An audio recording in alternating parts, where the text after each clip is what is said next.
fellas, you often get asked the question, if anybody, could play you in a movie, who would it be? But that's not what I'm asking you. Oh, dang, I had an answer ready to go. If anybody were going to play your parents, who are the actors/actresses that you would like to do? And I will give you mine while you guys have a little bit of time to think. My mom is easy. So... Mimi? Oh, I was going for more like 2010s Arletta, not 90s Arletta, but fair enough. Love you, Mom. So I'm going to start with the mom first, who I would love to play my mom. And this woman is a national treasure to me. There should be bronze and gold statues of her in every major city around the globe. And that is Allison Janney. Oh, yeah. I could totally see Allison Janney playing your mom. God, I love Allison Janney. Yeah. So much. She is so choice. wonderful. She's been in an insurmountable amount of things. She's been in so much stuff. What I love her from, my earliest memory of her in anything is from The West Wing. When she plays press secretary C.J. Craig. Claudia Jean Craig. She ever win an Emmy for that? Because she should have if she didn't. I wonder. I would be very surprised if she did not. Like the three-headed beast of her, Martin Sheen, and Bradley Whitford. Yes. And then the guy, I think he played, was it the Chief of Staff? Richard Schiff. Yeah, that guy did really good too. And then you throw in Rob Lowe in that cast of characters too. Yeah, man. Dang. Yeah. That was, and then, later on, they were, I think in the later seasons, is when Jimmy Smits came aboard and Alan Alda. Oh, yeah. Mm-hmm. It's just, if you ever want to wax nostalgia about a former time. All right. She has got, I do see one for supporting actress in a drama series in 2001, which might be it. That sounds like the right time frame. Yeah, let's check it out. She's got a bunch. She has an Academy Award for I, Tonya for Best Supporting Actress. Okay. Let's see for Emmys. Yep, 2000. Gosh, she's got a lot of Emmys for The West Wing. Good. She does. She has one in 2000 and 2001. Nice. For back. Outstanding Supporting Actress. And then 2002, 3, 4, and 6 for Lead Actress. My God. Yeah, man. If y'all have not watched West Wing, I believe it's streaming on HBO, Peacock, one of those. Do watch it. It's great. It's one of my favorite, like, when the world is in a political tornado, which has been a lot recently. I love to watch that show because it gives me some hope. And it grounds me. Here's what's really crazy, too, is that there have been some eerie parallels between, like, the most outrageous things that they could think of for the Republicans to do on that show, which would be unheard of at that time and has come to fruition now in real life. And if anything seems like child's play. Yes. Okay, so for my dad, like, the person that I feel like embodies my stepdad, Rob, so much is Ryan. No. Ryan Stiles? Who's the tall one from Whose Line Is It Anyway? Yeah. Ryan Stiles. Herb Melnick. Herb Melnick from 2.5 Men. That's a very Rob kind of guy. Yes. All right, boys. So who are going to be your actress parents? I still don't have one for my dad. Do you have yours? I think I have mine. Okay, I got to think about my dad. Okay, my mom is going to be Margot Martindale. Okay. That's the mother from Walk Hard. Okay. Oh, yes. Oh, yeah. She looks like such a lovely woman too. Oh, yeah. Oh, my God, dude. That's actually a really good pick. Dude, she's been a ton of... She was in Cocaine Bear? Get out of here. I've actually heard that's not a bad movie. I haven't seen it, but... That's so funny. She's in a lot of wild stuff. She's in BoJack Horseman. Look at that. I'm trying to see if there's something else that I have seen. Oh, $1 Million Baby. Oh, yeah, she's in Cars. She's in the third Cars. She plays one of the older race cars. She's also in Dexter. Yeah, man. If y'all have seen Dexter. Dude, she is in a bunch of stuff. That's a good pick for your mom. I really like that one. My dad's a little more difficult. I feel like there's actors that can match the kind of aesthetic and aura that he gives off, but they don't James necessarily Caan. really Does the look too drummer much from like Cheap him. Trick, does he act? Oh my gosh. Bunny Carlos? That guy is definitely 90s Richard Cook, no doubt. Oh, yeah. I've seen a couple photos of your dad back when he had like the mustache. Yeah. Yeah. And the big Yep. old big rim glasses. Yeah. Mm-hmm. I have 2 picks for your dad, but I want to hear yours first. All right. I feel like this guy kind of matches the aura and doesn't necessarily look like him too much. But Okay. Will Patton. Oh, yeah. Oh, I gotta look this up. Yes, I can definitely see that. He's like the best friend in every movie. Yeah. Gone in 60 Seconds. Remember the Coach and Remember the Titans. Yeah. Yeah. Okay, I can see that. That's a really good one. I do like that one. Oh, he's in Armageddon as well. Mm-hmm. Armageddon out of here. Close my eyes. He does the best line in Armageddon too. It's so simple, but it's like the way he delivers it is just funny as shit. And everybody goes crazy at one point because they can't drill the hole, and so the astronauts are like, "We give up. You know, we got to figure this out because these drillers are screwing it up." And so he comes and he goes through and he opens up the safe and he takes this gun out and he's like, "I'm in control now." And Will Patton's character is like, "The hell you do with a gun in space?"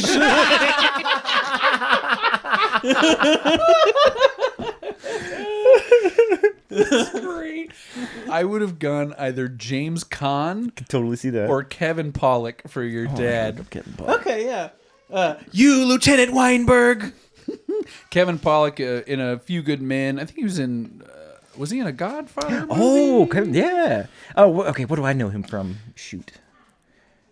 I might be A Few Good Men, honestly. Oh, Grumpy Old Men too. Yeah. Kevin Pollak does a really, really good Christopher Walken impression. No, I know him from The Usual Suspects. Oh, Okay, yes, yeah. That I hate that the lead role is played by that guy, but that's a good movie. Did y'all ever see The Whole 9 Yards or The Whole 10 Yards with Bruce Willis and Matthew Perry? Yeah. Matthew Perry. Yes. Really? Really, really good movies. Michael Clark Duncan, I think, is in the first one as well. Oh, nice. But Kevin Pollak plays like this, I don't know, Russian or Albanian mobster. His son's name is Strombo, and he calls him Stromboli, my little Stromboli. He's so great. Yemi. The main guy's name is Jimmy Tedeschi, and he's always Yemi. Oh, it's too good. All right, Chris, you got your 2 picked out? I think so. All right. Yeah, I think I got one for my dad here. All right, so for my mom, easy. Melissa McCarthy. Yeah, Melissa McCarthy. Yeah, That's my mom. yeah. So- that- All right. Yes. In I'm with that. in body and spirit, everything. Yep. Yeah, that totally embodies your mother. For my dad, Shitting in the dress. Don't look at me. oh my god, I love that her husband is in Bridesmaids with her. He plays the air marshal when they're on the airplane. And she like hikes her leg up and is like, feel the heat coming off of that. I love that. So for my dad, who can be, a jokester at times and whatnot, I was thinking Steve Carell. Okay, yeah, I could definitely see that. Yeah. Just look at the very goofy vibe, very goofy dad vibe. And they got this, I would say, similar stature. Yeah, So, do y'all have any picks for my parents? let me think.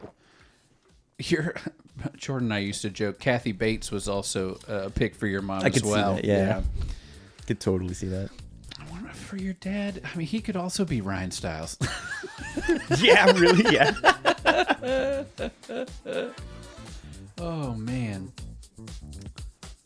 Wayne Brady, no. Wayne Brady. Is Wayne Brady gonna have to choke a bitch?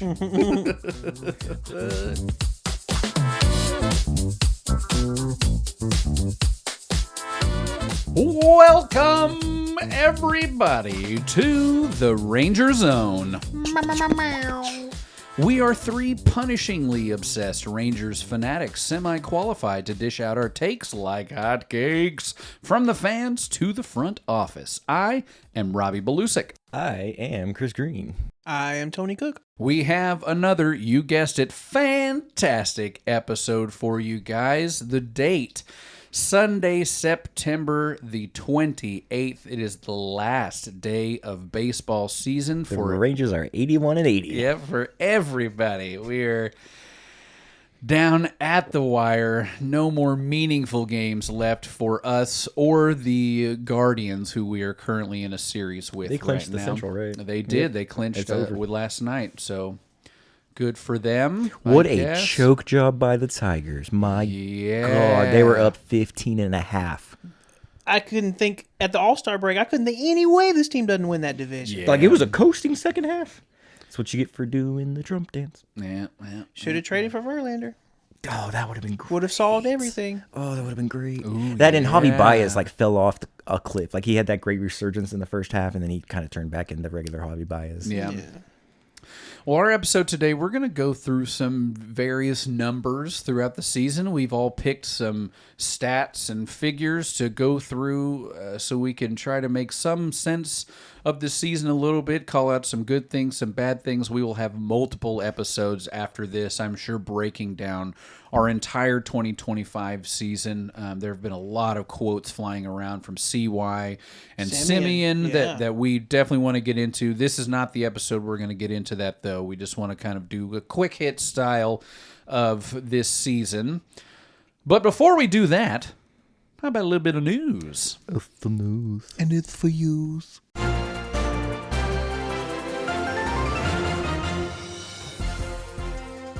We have got final numbers on the dot race at the... Oh, I almost said the ballpark in Arlington. At Globe Life Across the Field. Yep. With the blue dot coming in third place with 26 first place finishes. Bum. The green dot coming in second place with 27 first place finishes. And if your math is mathin', you already know that the red dot is first with 28 first place finishes. Another choke job by the Green Dot. Yeah.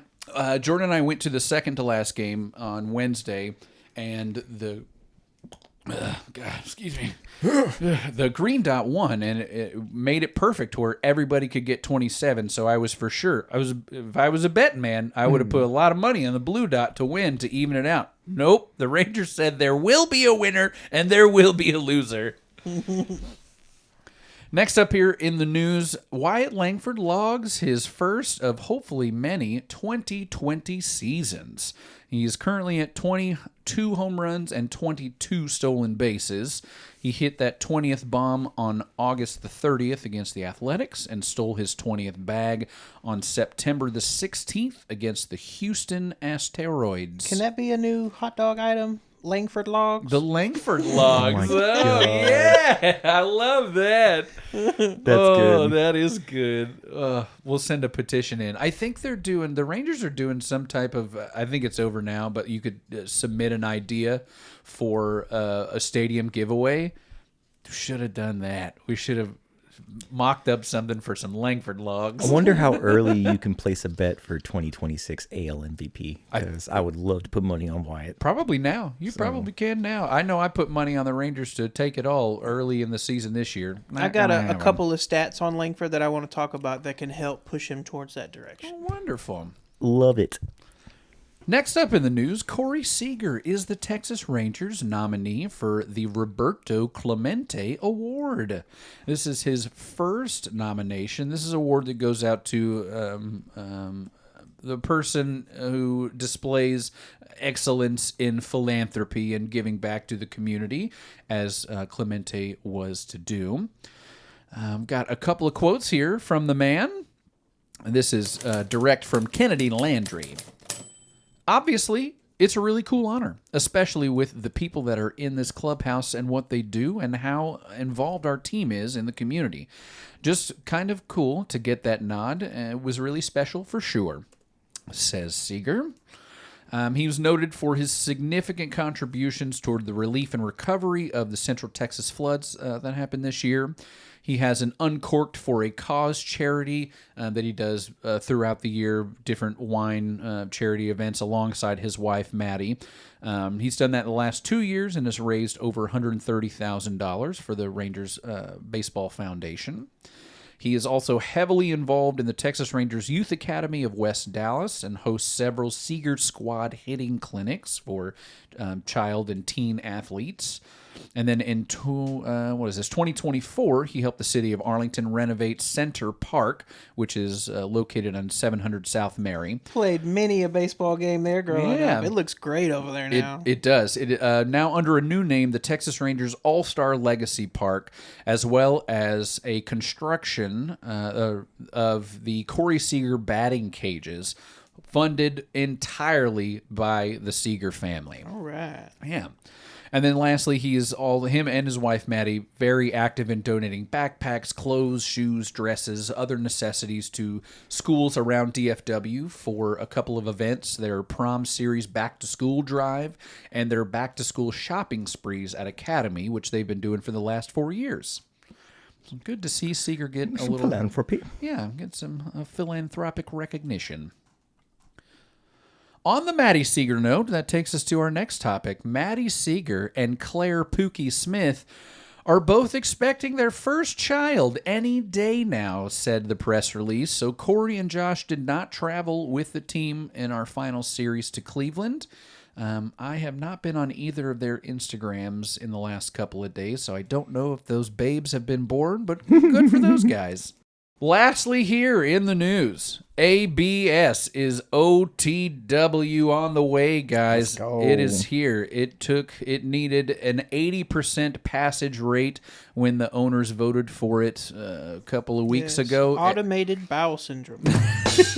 And it got exactly 80%. 23 of the 30 clubs voted to install the the T-Mobile 5G ABS system that is going to be implemented next season. And here are the rules, because I know we talked about what we would like the rules to be. I'm very excited about these rules. Fewer challenges than I thought. Yeah, much And I'm less. okay with that. So this says here, each team will get 2 challenges and keep them if they're successful. So as long as you get them right, you get to keep them. And then if keep you rolling them off. If you get 2 wrong, you're done. Challenges can only be initiated by a pitcher, catcher, or batter, and the request must come right after the pitch. To signal a challenge, the pitcher, catcher, or batter will have to tap his hat or helmet to let the umpire know. There is no help allowed from the dugout or other players on the field. Here is an interesting tidbit, this last one. In each extra inning, a team will be awarded 1 challenge if it has none entering the inning. So if you have burned up your ABS challenges in regulation play, you will get 1 every extra inning. Okay, but that's extra innings and not the 9th. Correct. This may be self-explanatory, and I'm just a little slow on the uptake here. Do your challenges count as appeals to third base umpires for check swings? No, I don't think so. Those aren't challenges. Those are still allowed. Okay. Yeah. Because I don't think you can't with the ABS challenge a check swing. Correct. Because yeah. MLB, like the NFL, can't define a catch. MLB can't define what a swing is. So. Yeah. Okay. A thing I think is interesting as we wrap up the news here with the new collective bargaining agreement going to be discussed this offseason, I am willing to bet that there are going to be rules introduced on what is challengeable and what is not challengeable going forward. Was it George Springer? Yes, the third base. Did the ball go over the bag or not? Yeah. That is a non-challengeable play right and now. why do we not have camera angles set up? You need 2 camera angles, one going this way, perpendicular, and you could cross them at the same time, and then you got your answer. Yeah, or just hang one from the rafters. That's going straight down, looking right over the bag. So yeah, that I think we're going to see that there are going to be more plays that will be challengeable next season that have not been challengeable in the past, like that. I'm okay with that. And I think it's pretty much anything in the infield is not challengeable. So like fair foul in the infield, but stuff in the outfield is challengeable. So we will see. And that is all for the news. Okay, boys and girls, we are to the meat of the episode here. Going to go over some of these comfortably numbers. And I'm going to defer to Toneworth, Cookworth. Balloonworth. All right, guys. Just a couple of keynotes here, just from scrolling through Baseball Savant over the last few days. The first thing that stood out to me was speed. Okay. Speed is not something that I usually associate with Texas Rangers baseball. Yeah, absolutely not. So the statistic that I'm talking about is there are 6 different players on the Texas Rangers who qualified in at least the 86th percentile in base running velocity for their position. Can we name them? Those 6 players are... Wait. We're going to name them. Okay. Can you all name them? Okay. Yeah. Okay. Impromptu trivia by Tony.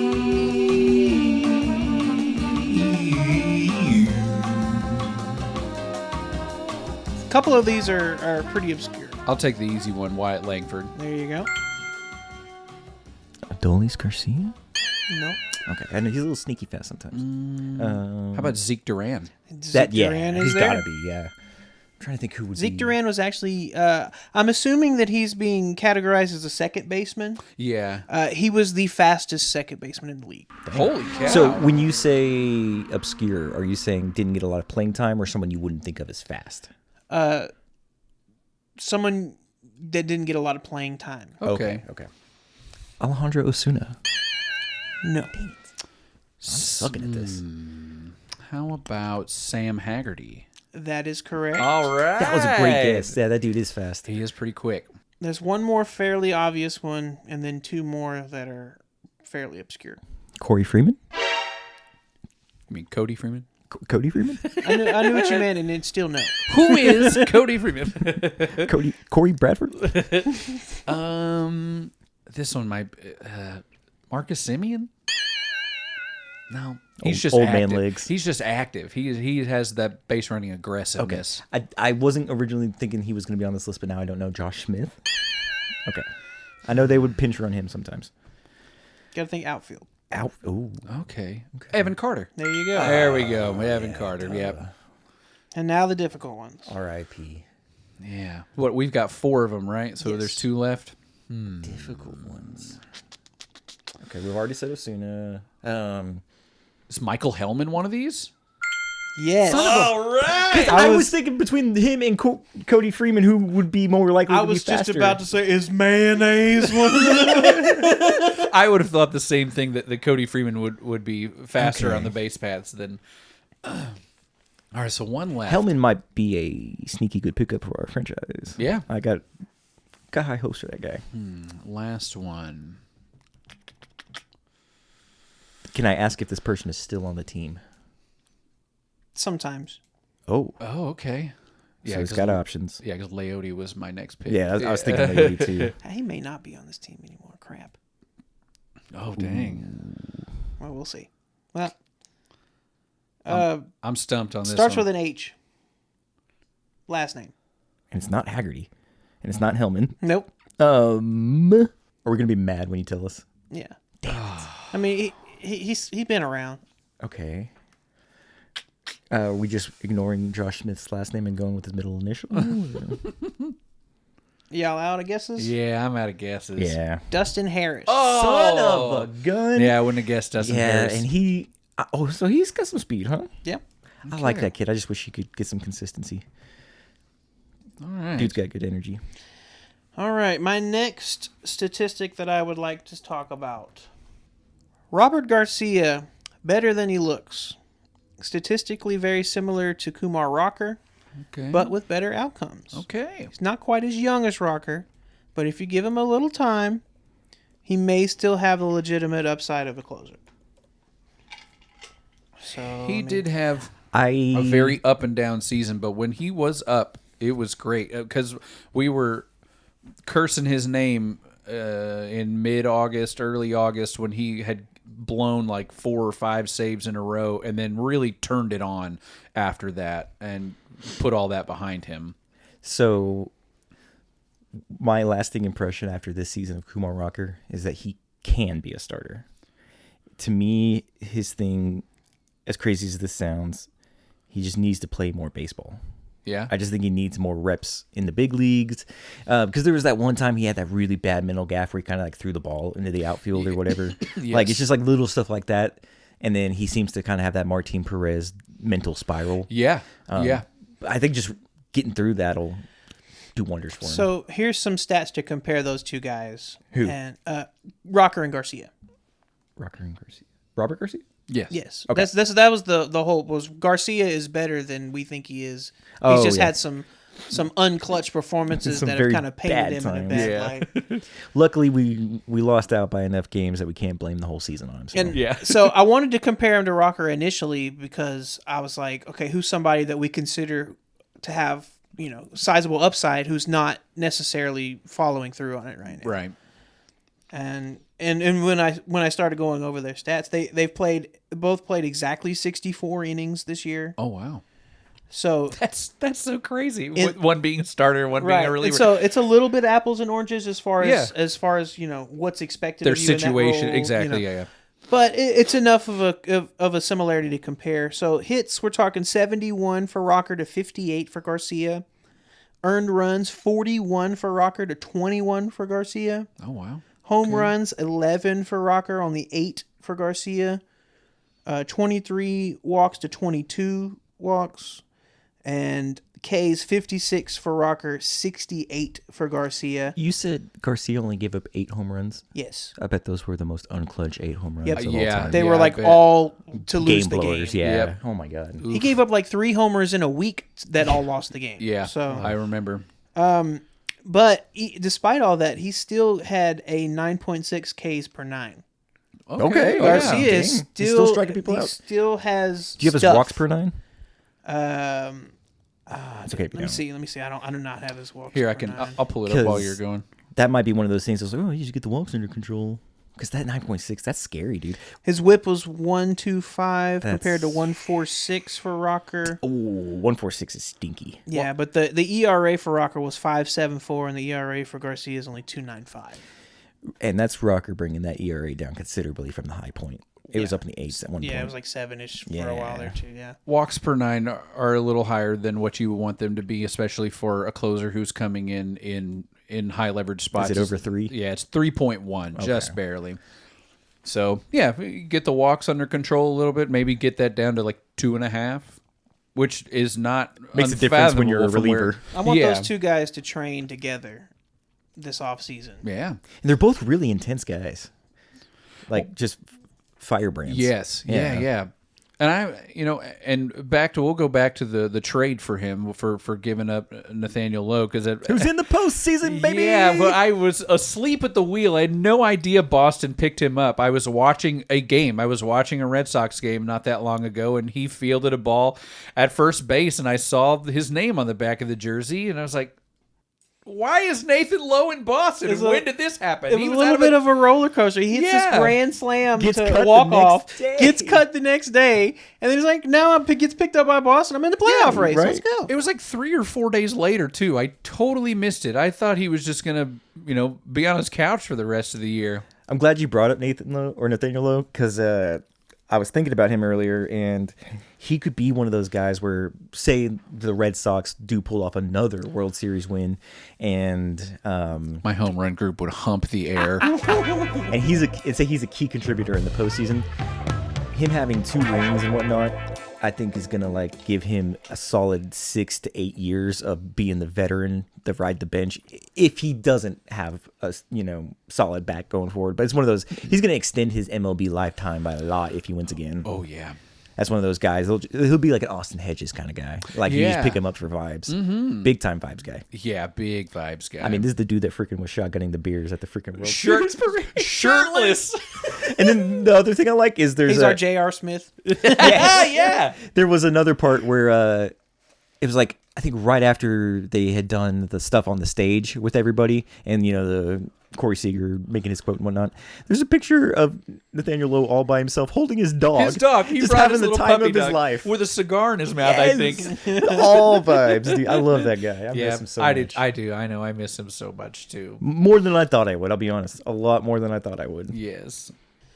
All right. The next stat I want to talk about is the. Well, I just want to put some numbers to the season-long offensive woes. Oh God. No. And we don't have to delve too much about it. We know it's bad, but here's the numbers. Okay. Okay. OPS, we are 26th in baseball at 685. 685. That's league average below is supposed to be 750. Yeah. Oh, dude. That's so bad. Batting average 25th at 235. Trash. Home runs 18th, 174. I'm surprised we're that high. I was too. Because White's the only dude to hit 20, right? Corey got 20. yeah, as Corey got well. 20. Okay. Snuck in there. I think Adolis is like 18. 19. He Or had 19 Yeah, yesterday. he got one yesterday. So he could get that 20 today if he's playing. That'd be the last home run as a Ranger. RBI, we are 21st in baseball at 650. Oof. Runs, What number was that? 650 for RBI. 21st. 21st? 21st in the league. Yes. I'm surprised that's that high, too. Runs 23rd in baseball at 676. The Texas Rangers are in the bottom third. What the? Hits 24th in baseball at 1,268. God. Wow. You get the idea. It's What amongst those do you think would be the most damning? Like, tells the story the best. Well, I'm not somebody who likes to delve too much into the stats. What's the batting average? 235. Yeah, that sucks. Yeah. I don't need to go much further than that. Well, that's one of those, like, even if you want to, because everybody likes to, betting average is not what it used to be or whatever. Like, objectively terrible. Yeah. That's just trash. Yeah. Even for, like, a bad offensive team, that's bad. Ouch. Mm. Okay, and then this is more like a statement, and then I just got a few statistics to back it up, I guess. Okay. So, no help at the trade deadline with the trade deadline acquisitions. Yeah. Coulombe, Maton, and Kelly all worse in Texas than in their previous stops. Yep. Especially Coulombe. It was so Oh my crazy. God, that too. dude sucked. All of their first outings were so good. Yes, too. and we're like, and then just fell right off a cliff. I would say Kelly is the Maton only kind of one. pulled it back a little bit. He at least evened out because he was like, there was a couple like back to back. So, Yes. some of the stats. Coulombe in Minnesota before he got traded. He was like the best reliever in baseball. His ERA was 1.16 Jesus. in 40 games.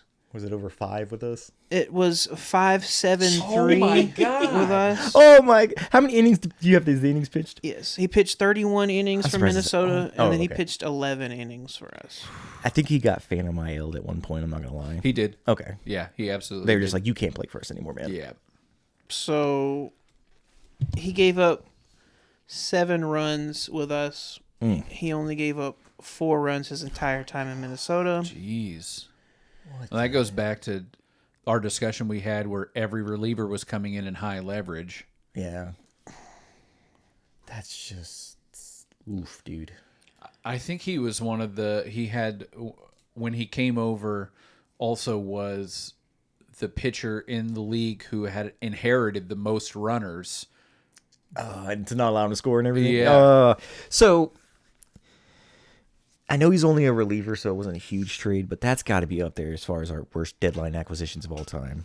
Like that one was stinky, like Ryan Dempster bad. Oh yeah. So God. yeah, the idea that everyone that we acquired was worse with us than with their previous team, combined with the fact that it didn't move the needle at all. Yep. That's an L for the that. trade deadline. Did you there have for sure? Merrill Kelly's before and afters? Let's see. I think I have Merrill Kelly's. Merrill Kelly. Yes, I do here. That was pretty good. Well, thank you. What was that Don Pardo? Yeah, Yes. Don Pardo. Yeah. Jason Sudeikis. Jimmy Fallon. Horatio Sanchez. Jay Farrow. Bobby Moynihan. Yeah. It looks like Kelly came from Arizona, right? Correct. Okay. Kelly's time in Arizona for 2025 before getting traded here we're looking at 9-6, 3.22 ERA Yeah. in 22 starts, 128 innings. And he was considered the best pitcher traded at the deadline. He was. Yeah, his ERA plus was 135. Wow. Yeah. With us, it was only 87. Oh, it was that bad? That's his second highest ERA plus of his career. I didn't know he was sub 100 bad with us. The WHIP was almost sub 1 yeah. in Arizona earlier this year. It was 1.057. Beautiful. And with us, it was 1.247. Not beautiful. His third worst Ooh. of his career. He hadn't had anything in a 1.2 anywhere near a 1.2 until 2021 and his first season in It was 2019. a 50% increase in his home runs per 9 with us. Yeah. Oh, God. So, what's one of the things that's weird about all of this? Because there are 3 pitchers. We're notorious now for having a pitcher's ballpark, like one of the best pitcher's ballparks in the league at this point. Except this year.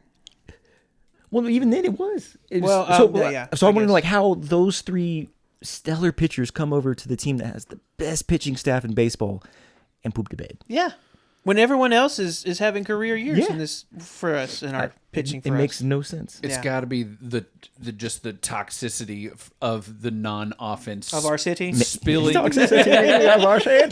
Spilling. spilling into the minds of the pitching staff when them going out coming to the ballpark every day knowing that it is going to be some type of close battle regardless of how good or bad they pitch.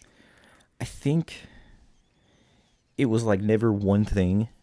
I think because they obviously, we started 8-2, but we were still terrible. It was a real soft 8-2. Yeah. And so I gotta imagine that offensive mindset that you heard about with Kevin Pillar, where everybody was in their heads and not celebrating the wins. I think that just like they could never get out of it. Like it just fed itself all season long. It's the only thing I could think of. Yeah, it was just constantly trying to get over that mental hump. It was, and I wouldn't. They just kept pressing and pressing. Yeah, I wouldn't say it was not so much as an organic yips. It was a manufactured yips. I They think, did it to themselves. Yeah. Hard-headed. Everybody. Yes. Oh my! Even the manager. Oh, he loosened up finally, but probably by the time he did, it was Yeah. too late. So. Oh yeah. Well, I'll take you over to my numbers. I've got a few here. My first one, 2,397,071. That is the attendance for Globe Life Field this year. It sits us about middle of the pack for all of baseball. It's average of 29,593 fans per game, and I think the Globe only sits about 30 to 34,000, so roughly a sellout if you average them out almost every game. I don't think I've been to a game personally that I felt like it was less than half full. Yeah, I was worried on Wednesday when we went because it was empty, but it ended up filling out. Yeah, over half. I'm sure I could find the attendance, but yeah, it was man, and we had some stellar seats. We were a place that I would definitely buy tickets again. Not from the Rangers because they're very expensive. I nabbed them off of SeatGeek for like $37. We were in section 2. Use code RangerZone. Yeah. Just off of the left field foul pole, that corner section where the foul pole sits. I'm one section over from that. In the home run territory or in foul territory? Foul territory. Okay, gotcha. Lots of foul balls hitting over there. And those foul balls are coming in hot. No screen? Screen. Oh, screen, okay. But like where we were sitting, like it was, we weren't above the screen, but we're like eye level with the top of the screen. So, Okay, so you get those screamers over the top. Yes. Okay, hell yeah. Yeah. My next number, 12.9%. This is Wyatt Langford's walk percentage. Anything over 10% is considered elite. I was going to say that one I had no bearings on. Yeah. So And he has been, that 3% over is immaculate. That is a fantastic walk dude percentage. knows the plate. I mean, Yes. he's famous for that's a ball, mother. Yes. I have always said Corey experienced this a little bit this year. When guys aren't hitting the ball, but they're walking a lot, it means they are seeing it Yes. well, that they are about ready to pop off for the next week or month Still or having whatever. quality at bats. Exactly. And he flirted with that 10% line in his first season. He had a 9.2% walk rate. This year's walk percentage. Good improvement. Yes. This year's walk percentage puts him at 16th highest walk percentage in all of baseball. My goodness. Yeah. So when are we giving him the pre-free agency extension? Because we need to hurry the hell up. Yeah, we or else do. he's going to be expensive. Yes, he will. I did have one more stat that I forgot to mention go about for it. Wyatt Langford. Go for it. 'Cause yeah. I'm looking up his contract So, here. and it's his plate vision and discipline can be a little bit of a double-edged sword. So what you see is a guy who led our team in walks and strikeouts. Yep. So he saw by far saw the most pitches on the team. Okay. Okay. There's a fine line between being disciplined and being indecisive. Sometimes when you go into an at-bat with the mindset that I need to get deep into this at-bat, You take pitches you shouldn't. You take pitches you shouldn't. Yeah. Because you're looking for the perfect pitch instead of just finding a really good one. You end up in a lot of 2-2, 3-2 counts where you're looking at constant strikeout pitches. A guy's throwing his best junk at you right now. So the opposite of Corey Seager. So you can end up having the opposite effect, and you end up seeing a lot of strikeout pitches when if you had just taken a little bit more of an aggressive approach earlier in that bat, you probably would have found something better to hit. You know who I felt kind of had that going on early in the season and wasn't necessarily getting the walks was Jake Berger. I felt like he took a lot of pitches early in the season that he should have swung at. Wyatt Langford next year will go into his final pre-arb year, and then he will have 3 years of This arbitration. is going by so fast already. I know. All right, my next number, 10 for 10. If 10 for 10 were a thing, Josh Smith would be in the club for his second year in a row. He has 10 home runs and 13 stolen bases this season. Won't get any more because, again, he's back home with his wife.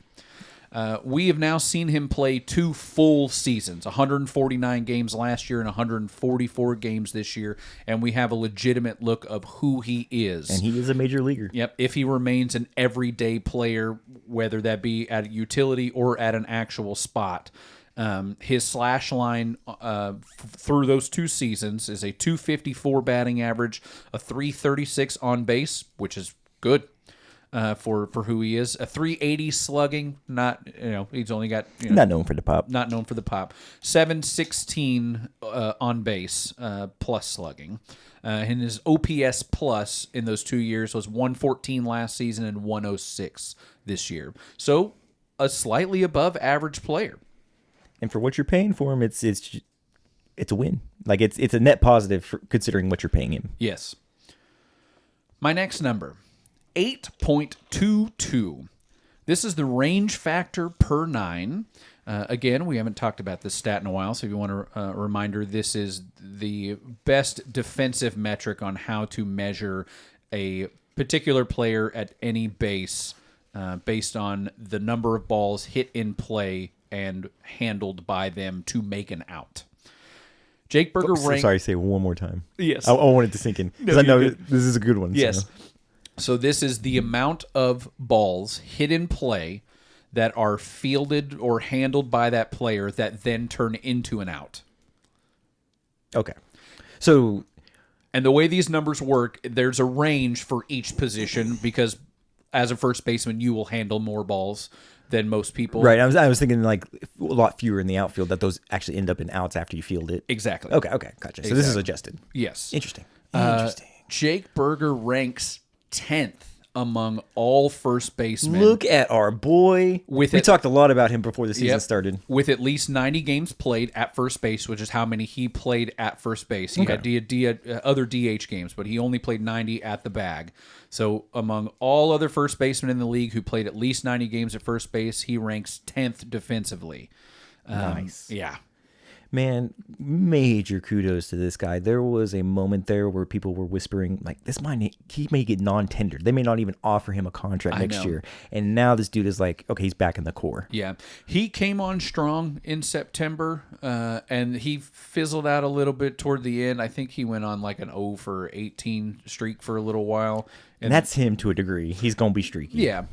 But yeah, the defense was the thing that I was love worried it. about the most 'Cause that's- going into this season. Mr. Lowe had really figured it out. Yeah. So And I didn't pull up Rowdy Telez's numbers, but just watch the eye test. That guy is a fucking vacuum cleaner at first base. can he come dude. back next year? He can. Like unless He'll be a you free get somebody agent. that's like bona fide better, like I like this guy. Yeah, that's a great tandem to have at first base. You got two big power hitters with two great gloves at first base. The old beefcake boys. Yes. My next one here. This one's fun. This one is a lot of fun. This is a guy who I was very excited about all year, and I think he's going to end up being our full-time catcher next year. We'll probably see the most baseball he's ever played. And then this number is 94. I'm not talking about DeMarcus Ware. I'm talking about the number of games Kyle Higashioka played all year, not just behind the dish at DH as well. Do you have his catcher numbers? Because I know one of the questions we asked each other before the season started was who was going to catch more games. Yes, I don't. I can pull them up. He did DH a lot now that I think about. But then again, so did Jonah. They played The amount of together times a they lot. played, yes, a lot, a lot considering the situation. So 94 games is Okay. the most he's played in his career. Only two Hell games more than his previous highest. Really, he didn't play more last year in San Diego? That's crazy. I know. More career highs, you say? You Oh, got yeah. it, boys. 47 RBIs this season. Let's go. Two more than his previous high water mark. Okay. 14 doubles, that's three more. 33 runs, that's four more. 3 stolen bags, that's one more. I think he beat all of our predictions. Yeah, I think he did. Speed, baby. He had 20 walks. That's 3 more than his highest. And this year he is batting .241. That's his second highest average, only 9 points lower than his highest at 250%. In that season, he only played 48 games. So he played half the games. Oh, wow. Good stuff, Kyle. 291 on base percentage. That is 17 points more than his highest. 73 hits. That's 16 more than his highest. 1.4 WAR. That is a tie from last year, which is his highest. And 2 hit by pitches. That's one more. He got hit by one more pitch than his career high this season. His not his total walks. What was the other walk stat you gave a second ago? This is. Was it? I think I just gave you 20 walks, which was 3 more walks than he has. Oh had. no, his on base percentage. That's what it was. So 291 on base. That's fairly good for a technically a backup catcher who is now known to be more aggressive to try and get that pop. So I'm very happy with the 291, dude. That's good. Yeah. All right. I just have a few more. Our next number here is .720. This is defensive efficiency, the percentage of balls put into play that turned into outs, similar to range factor, but this is collectively as a team. Were we the best in the league? Texas ranks number 1. Yep. Colorado was the worst at .695.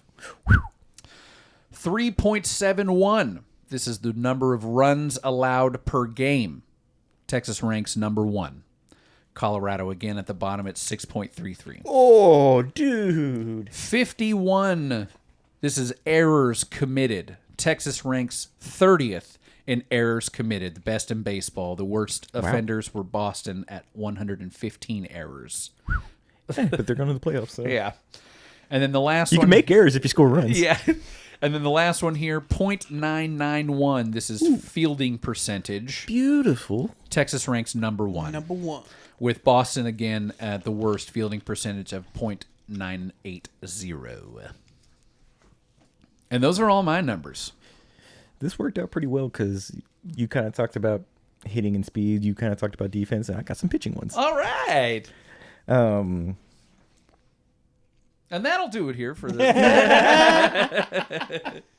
So, first off, this one's it's not a pitching one, but 7-game lead. That's the high water mark for the Astros over the Seattle Mariners this season. Ooh. And they blew it. Yeah, they did. They blew it. Suck it. So I just, got to, again, relish in the fact that Houston is not making the postseason. I'm really enjoying this. It's kind of like a... So, as sad as this sounds, I talked about it a little bit with you earlier, where you ever have it where you almost enjoy your rival losing more than you winning. Absolutely. Yeah, that's how I am with the Astros. It's gotten to the point where I don't enjoy watching the Rangers playing the Astros because if we lose to them, like it like really ruins my day. Yeah. Like more than just a normal loss. Even like I hate it more than the Cowboys losing, and they don't play a tenth of the amount of games. Yeah. Like when UT wins, I'm like relieved. Right. Yeah. When But if they Oklahoma loses, you're ecstatic. Dancing in the street. The children are singing. So for them to not only not make the playoffs, but choke it out along the way, just beautiful. Which was a prediction by all of us, guys. We all predicted that Astros would not make the postseason this year, and we were correct. that was definitely a homer pick. too. Yes, it was. So pitching wise, we're finishing with I just had it. It's like a 3.49 ERA, something like that. We got to give up like 16 runs today to blow it to be the best in the league. All right. So I got a couple like little trivia-ish kind of ones. Impromptu trivia by Chris Reed.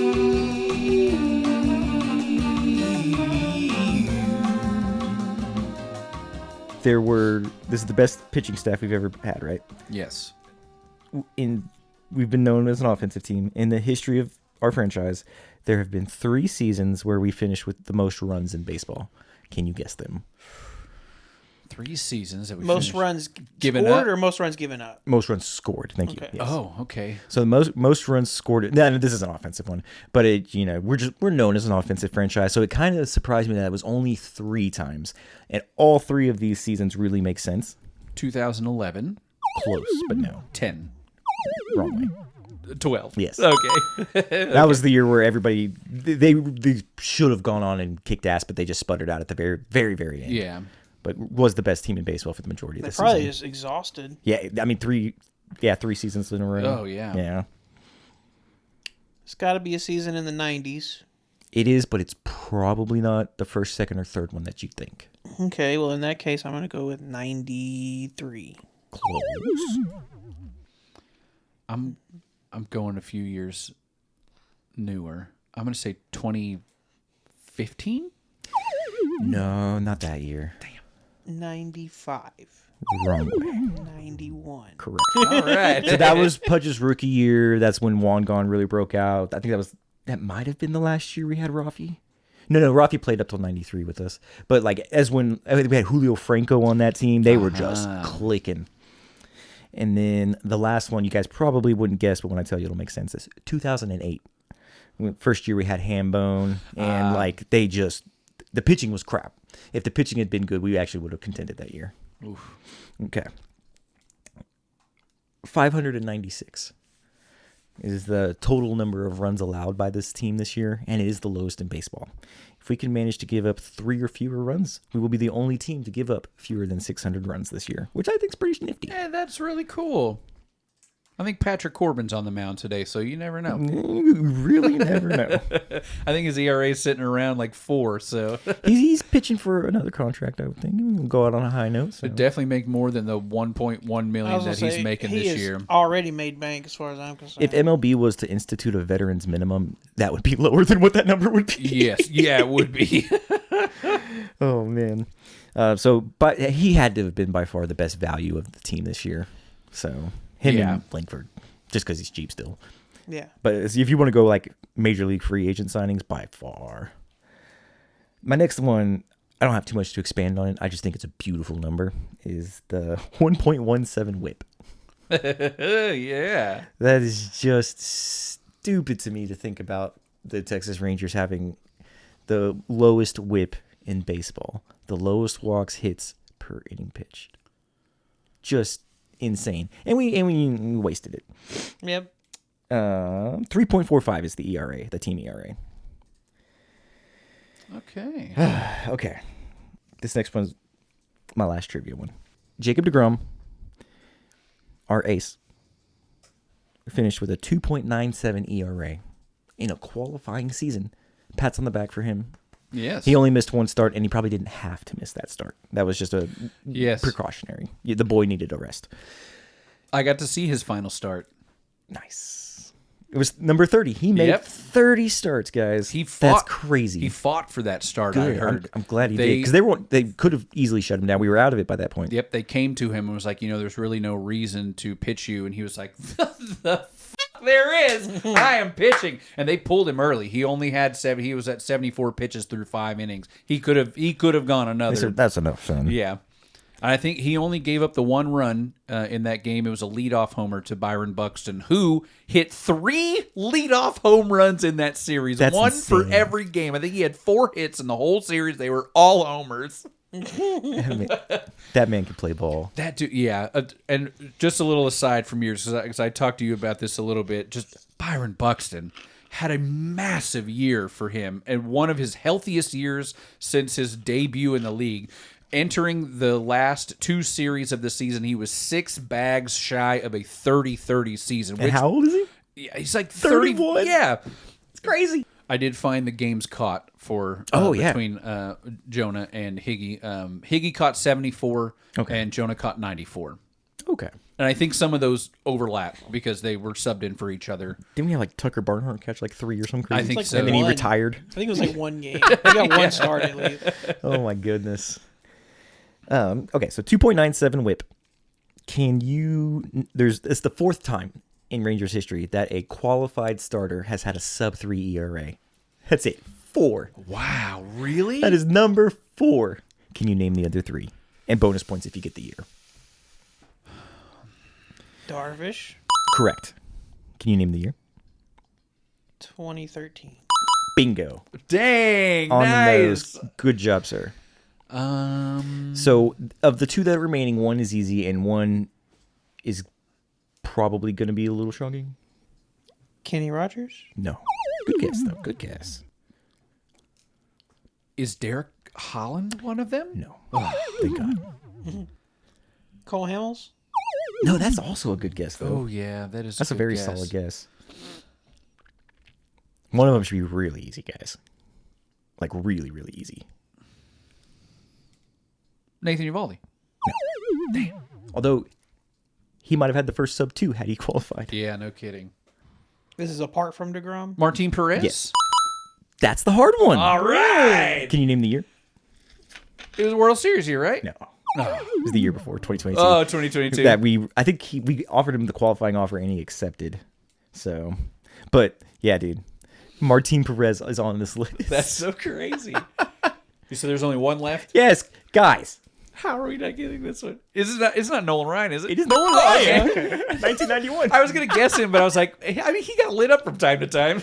So that was also in the 1991 season, which I think if we had 2 teams before, 1996 when we first made the playoffs that legitimately could have been World Series contenders, it was 74 and 91. So I think Kevin Brown was also on that 1991 team. Oh, wow. And that's a young Kevin Brown.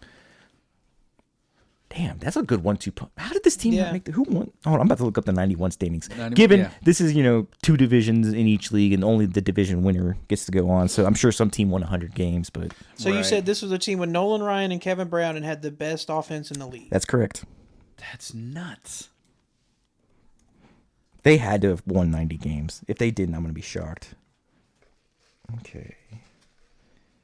That year, they finished 3rd place in the AL West. Third place? To the World Series champion, Minnesota Twins. They were 85 and 77. That's a little shocking. This is Arlington Stadium, but still. Yeah. Dang, 10 games back. They weren't even close. So I have this is not really a trivia, but just like a stat. The Rangers had a plus 80 run differential right now. Wow. Which should, with Pythagorean theorem, give him the 3rd best record in the American League. Yeah. So it got me thinking, what are some of the best run differentials in the history of baseball to not make the playoffs? Oh, this is good. I like so is this the history or just like wild card era? This is basically 1900 to today. Okay. Gotcha. Although it doesn't have to be because they're all fairly recent in those terms at least. Really? I would have thought it'd be the other way around, that there would have been some team that had like plus 150, but the other team won 2 more games than we did and got to go to the World Series. So this is I'm just gonna give you, because there's no way anybody's gonna guess any of this. Can I guess one of them? Sure. Did the fried chicken and beer Red Sox end up on this list? No, they did not. So the best run differential to miss the playoffs in the history of baseball was the 2002 Boston Red Sox. Had a 194 run differential. 2002? Yes. So I know the Yankees and the Angels were American League participants, because the Angels won the World Series and they eliminated the Yankees.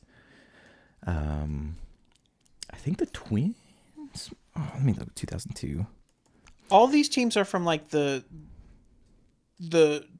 early to mid 2000s. When pitching was at its absolute worst. Yeah. Thanks, expansion drafts and steroids. So it was the 02 Red Sox at plus 194, the 03 Seattle Mariners at plus 158, the 99 Cincinnati Reds at plus 154. That's Kenny Griffey Jr., right? No, not yet. Last year in Seattle. The 2005 Cleveland Indians at plus 148. Damn. And then the 2002 Seattle Mariners at plus 115. Ooh, so those Mariners that won 116 games continued to wreck shop and they just missed the playoffs. Golly. That's brutal. They are snake bitten. They won 93 games. The Mariners won 93 games in 2002 and finished in 3rd place. Oh my in the AL West. God. To the Moneyball A's, who won 103 games, and the World Series champion Anaheim Angels. Good Lord. And then the Texas Rangers finished 72 and 90 in last place, and we were 31 games out of first. Goo! Remember this Ranger. I chose someone who's still a part of the organization. Oh, okay. But he has since retired. And he's not going to be the 1st, 2nd, or 15th person that you think of. But our catching coordinator, Roberto Wilson. Okay. Mr. Bobby Wilson. Y'all remember that Ranger? I do. Roberto. I love me some Bobby Wilson. He was such a feel-good story. Do you guys remember... Let me get the year right here. I think it was 2016. I don't know why I've brought up the 2016 team so many times this season, but here we go again. Y'all remember when he hit 2 grand slams in 1 week? What? And one of them was on Mother's Day. Oh. Like my most enduring image of him is he's wearing all the pink gear because it was Mother's Day that day when he hit the grand slam. But that guy was just ultimate feel-good, kind of good locker room guy, just fun to be around, country bumpkin. He needed to be because his stats are god-awful I'm looking at here. Good. Let's look at his 2016. Oh, I clicked on Pick one of the teams he played for in 2016. Anyone. Yeah, for real. Classic. You are a catcher and nothing else. Good God. His OPS plus in Detroit to start the season, and it was only 5 games. I've never seen this before. -2. -2. I see that. How can you be worse than the worst? Oh, wow. -2. -2. He played 15 games and got 2 hits and 15 at-bats. 13 at-bats. Wow. But that's like pinch running and then going backwards. He had hit like 9 home runs in his career up to that week and then hit 2 grand slams. That is so crazy. That's just one of those, like, baseball is funny. Like, you never know what you're going to see and you never know who's going to do it. You know, there had been, I think, 5 years since somebody had a 4 home run game after Josh Hamilton. And who's the guy to hit the 4 home run game? It's Scooter Gannett for the Cincinnati Reds. You remember Scooter Gannett? No, you don't. Oh, and then I think this year is I don't think anybody had hit 2 4 home run games in the same year before, and it's happened 3 times this year. No way. Yeah, you had Geno Suarez, you had Kyle Schwarber, and Nick Kurtz. Nick Kurtz. Yep. And his is by far the most impressive. Yeah. He tied Sean Green for most total bases in a game. Like, literally had the best offensive game in the history of Major League Baseball as a rookie. I mean, that looked like one of those games on the show where you just set the sliders all the way down and they throw you meatballs down the plate. And I think he has the added benefit of that game not being in Sacramento, so they can't blame it on the bandbox. Yeah. I think that game was on the road. So kudos to Nick Kurtz, man. I want to say it was in Boston, but I think that's for some reason I remember a couple of home runs going over the monster. I think that dude is somebody who's gonna be around for a long time. It was against the Astros. Oh, the Astros. Okay, yeah. All right. That's right. Yes, because I remember two of them. Man, Two of them it went might into even the be Crawford. 3 into the Crawford boxes. Yeah. I know one of them was Oppo. I think it was 2 and 2. I think you're right. Yeah, that's right. Yeah, and that's right. And then the double he hit was to the deepest part of Yes, the ballpark. like Gavin It Carter would have caught that been ball. gone anywhere Yes. else. Yep. My God, he almost had 5. 5. That's insane. That is crazy. Well, Bobby Wilson, Yeah, Bobby Wilson. he did finish his career with a positive WAR at 0.2. Okay. All right. He was a net positive to the league. And just barely over the Mendoza line for his career batting average at .203. Very nice, Bobby. Oh, Lord. But I think it's a good dude to have in the organization. Good for baseball. Good for the Texas Rangers. Yeah. Bobby Wilson. Played for us twice. He had 2 stints with us. Once in 2015 and then once in 2016. Both those years he played. So he played for Tampa and us in 2015 and then played for Detroit, us, and Tampa again in 2016. Then went to Minnesota and then finished in Detroit. I got his baseball reference pulled up, and I was like, "Oh, Bobby have a nickname?" Because they always have nicknames, and you've never heard of the nickname on most of these guys. Well, B-Dub. B-Dub. B-Dub. That's funny.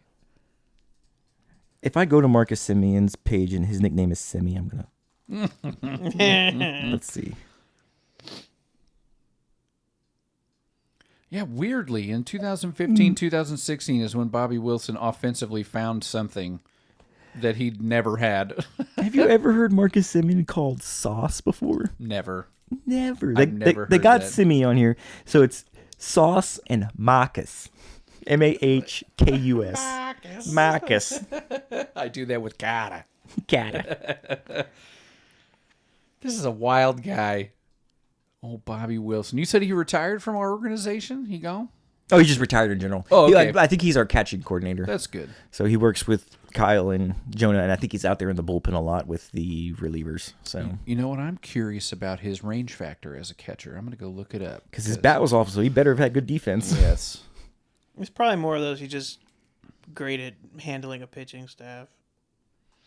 Yeah. Let me hide these partial rows. Oh, yeah. These are off the charts, these range factors. The dude was a solid catcher. Good God. He had a caught stealing rate almost at 30% of the time his entire career. Dang. Yeah. Got a little arm on him. Yeah, he had a gun.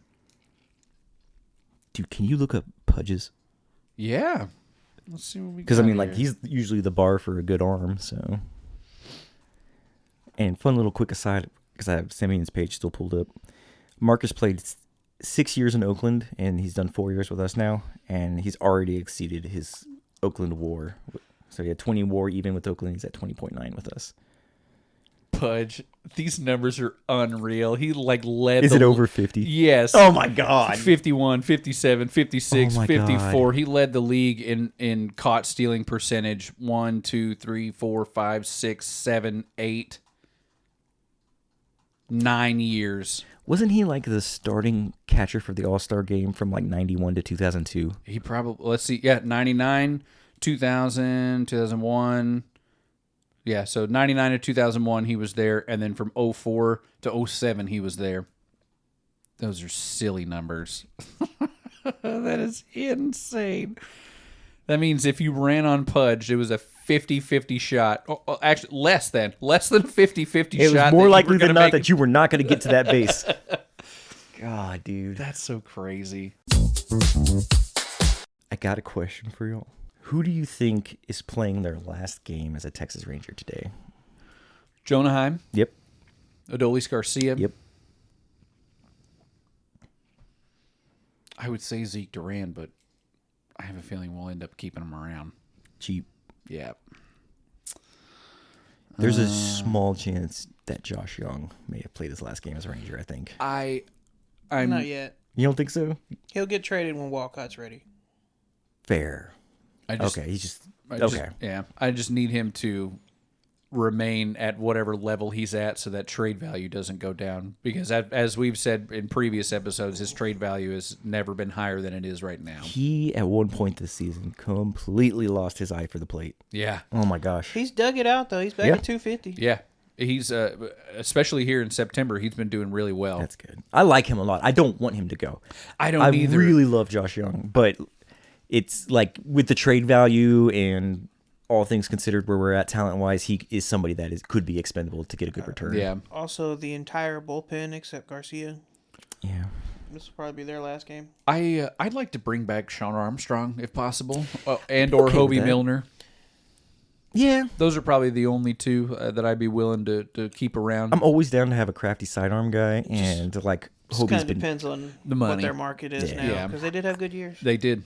I don't know if Hobie had a good enough year to really like go get paid. Like I would think that it was good enough to get just another 1-year deal. I don't know if any of these guys were good enough to get 2-year Well, deals. Yeah. my thing is, though, if you feel confident that you can find the right guys and continue to roll over these one and done kind of guys and get the best out of them, why not just continue to roll with that? Right. So I love that because everybody's always complaining about the bullpen, that we can't construct a bullpen. I disagree with that in the sense that the bullpen construction has been great, absent the bona fide closer. Yeah. Like the rest of the bullpen construction is very solid, and they were very good. What, third best bullpen ERA? Like people want to act like the bullpen was trash this year. It was not. It wasn't like the best ever, and they blew a lot of games late. But Yeah. it was not a bad bullpen. Bullpen is good. Bull penis good.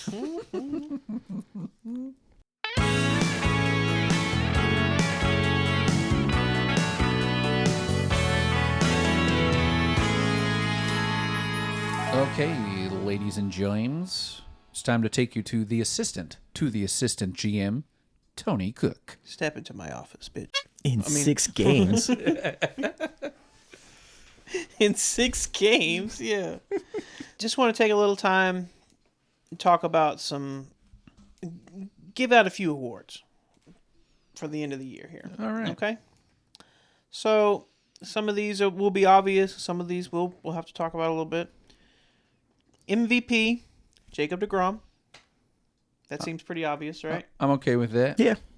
Yeah, nobody stepped up on the offense enough. It would leave a sour taste in your mouth if you gave it to somebody on the offense. Yeah. Yeah. Yeah. These stats. It's like, yeah, you got 20 dingers. Really Yes, stepped these up there. stats did not look like the stats on the back of their baseball cards after all. No, they did not. Chris. Mr. Young, you insisted all season long. Most improved, Mr. Jack Leiter. Oh, yeah. Oh, yes. Absolutely. Hands Yeah. down, no question. Yep, I was worried What for a him. finish to the year, dude. Like, that's our number 2. Recouped Actually, a lot of his number 3, potential but moving forward. He should be a number 2, but you just got 2 better guys. His last outing was one of his best outings. He went like 7 innings, had 10 strikeouts, And that was like his second 10 strikeout performance in his Yeah. last 3 or 4 starts. Yep. So, like, really, really solid finish. Yeah. He's got that ERA below 4 on the year. Real proud of that dude. Looking again like a guy that post DeGrom and Uvalde could be ready to take over and just be the ace. Yes. I'm down for that. Yes. Speaking of another guy where you may want to look at that extension early, especially being a pitcher. Most impressive. Patrick Corbin. Yeah. If As far as not what you weren't expecting that. yeah, if whoever wins the comeback player of the year award wasn't injured last year and came back, 'cause it's normally how it is, Patrick Corbin would be in the running because like the last 5 years for him have been atrocious, and he found it when he came back with us. We got 2 of the best candidates for comeback player of the year Yeah. between him and DeGrom. Yes. Most disappointing. This is not necessarily in the player, but in Can I the guess? circumstances. You could just Can I throw a guess? dartboard at the I roster. got 2 guesses, and one of these has to be right. It's either Marcus Semien or Jock Peterson. 0. No way. Neither one of them. No way. I am most disappointed Jonah Heim? in the fact that Nathan Uvalde wasn't healthy enough to qualify. Oh yeah. I am most disappointed because I truly felt like he was going to win the Cy Young. Oh yeah. Yes. It would have taken injury or a monumental collapse, and we got injury. Yeah. That's a good point. Not disappointing in when he was pitching, Yeah, just But- disappointed in, damn it, we were right In there. the and that was going to be our Circumstance. first one. Best teammate, Pookie. Yeah.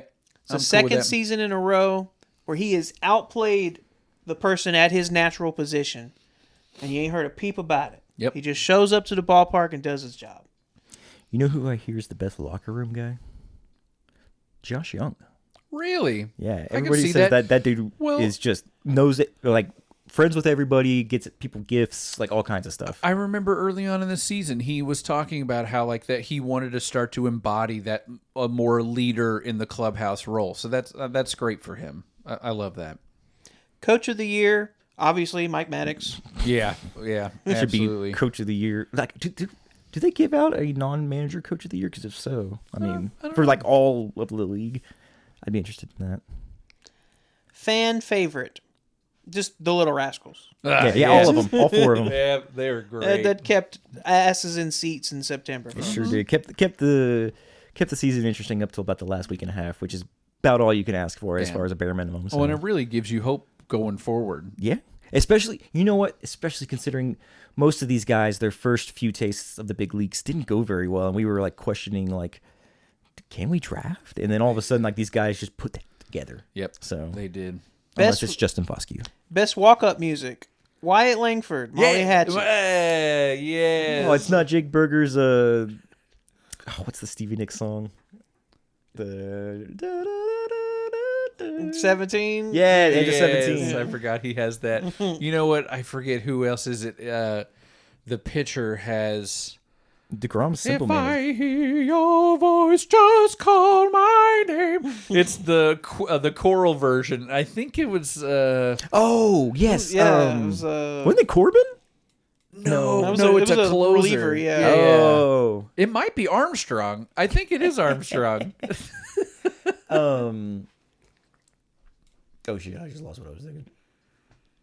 Totally lost it. Yeah, but I love that he still does Flirting with Disaster. That's 2 years in a row. Yeah. Oh, what was John Gray? Didn't he have a Pantera song? Yeah, he Shit was- did. the house would rock every time he'd come in. Dude, the graphics that they would show is all Yes, like the those rat graffiti. fink and yeah, Yeah. he had some good stuff.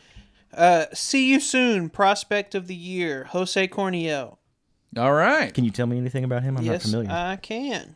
He was coming off of Tommy John this year. Oh, okay. That was our first off-season acquisition. This guy? Yeah. No, Luis That was- yeah. Luis Curvello. Talk about coming out hot and being a disappointment. So they started him off at low A, coming back off the Tommy John, Okay. and he had a 3.18 ERA in 4 games, and they were like, "Cool, we'll bump you up." You're Double A. He got 6 games, 6 starts at Double A, .45 ERA in 20 innings. Oh my God. His WHIP was .3. Jose I'm sorry, what? Corniel. Did you just say 0.3? .3. That's like the guy who's like ready to pitch on like a D1 team his senior year in high school and is playing against like kids that have barely hit puberty still. The opponent batting average was .078. Oh my God. And this is 20 innings. And so he got bumped That's up impressive. to AAA. Yeah, no, Rightfully oh my God. so. And he got about 12 innings before the season ended. Okay. 3.65 ERA, 11 hits, so about a hit an inning. Is he a starter? He is a starter. God. 14 Ks to 6 walks. Yeah. 234 opponent batting average, 138 WHIP. So, not the world beater that he was in Double-A, but a guy with some potential Yeah. here. He's got a good frame. He's 6'3". You know He's a really what he is? solid guy. Oh shoot! Let me. Because if you I got a don't wanna TJ lie. in there, he's got to be probably at least 22. But even then, that would still be young. Jose Corniel, born in 03. So he's 22. Yeah, Yep. Okay. Yeah, Still he just- very young. Yeah. Turned Okay. 22 in June. that is my prospect of the year. Nice. Yeah. We I could love see Good that. him. choice. We could see him at some point next year. Thank you for just not choosing Sebastian Walcott. Best hero moment. I had to go all the way back to April 19th. All right. Adolis Garcia hit a walk-off 2-run home run off of Kirby Yates. Against the Dodgers. Wow. There's a little bit of payback there from our former closer there. That's good. A long time ago. I know you guys don't remember. But yeah, 419 is how far back I had to go to find the hero Dude, moment. I remember Kirby Yates' quote after that game. It was like heartbreaking. It said something like, "I don't like facing my friends." Oh. And I was like, oh, dude. Kirby. I miss And you. the best villain moment would be the fans' fat-shaming interview of Rowdy Tellez shortly after joining the club. Suck it, Gavin. Oh, God. Everybody got their flowers. Everybody got their awards. Well, thank you, dear listener, for playing along on another episode of The Ranger Zone. It always means a great deal that you take the time to spend the time with us, temporary Seattle Mariner and Milwaukee Brewers fans. As always, you can keep up with us trying to keep up with social media on Instagram, Twitter, and YouTube at Ranger Zone Pod. We are at Ranger Zone Pod. We're worth a follow for the nonsense alone, and of course, listen to us anywhere you get your podcasts. Thank you again. This has been the Ranger Zone, and I have been Robbie Belusic. I have been Chris, anybody but the Yankees or Dodgers green. I have been Tony Cook. And that's the way the baseball go in 2025.